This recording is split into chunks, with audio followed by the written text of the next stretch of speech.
ঈশ্বর অনুরোধ করছেন সকল জাতিকে, সকল দেশ আর সকল ক্ষেত্রের মানুষদের। ঈশ্বরের বাক্য শুনুন এবং তার কার্য দেখুন। মানব জাতির ভাগ্য সম্পর্কে মনোযোগী হন, যেন তিনি হন সবচেয়ে পবিত্র এবং সম্মানিত, সর্বোচ্চতায় এবং এককভাবে উপাসিত।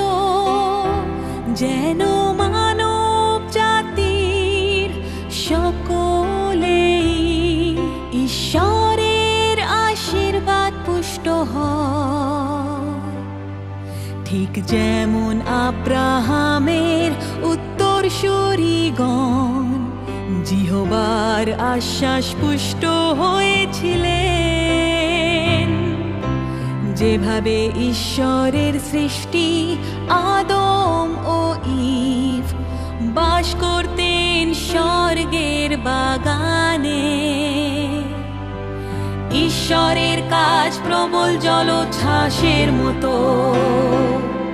তার যাত্রা যায় না আটকানো কিংবা থামানো, কেবল তার বাক্য শুনে এবং তার অন্বেষণ করে পাওয়া যায় তার পথ ও প্রতিশ্রুতি। বাকি সকলে হবে পরিপূর্ণরূপে ধ্বংস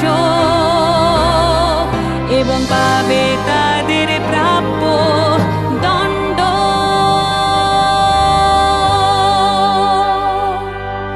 ঈশ্বর অনুরোধ করছেন সকল জাতিকে,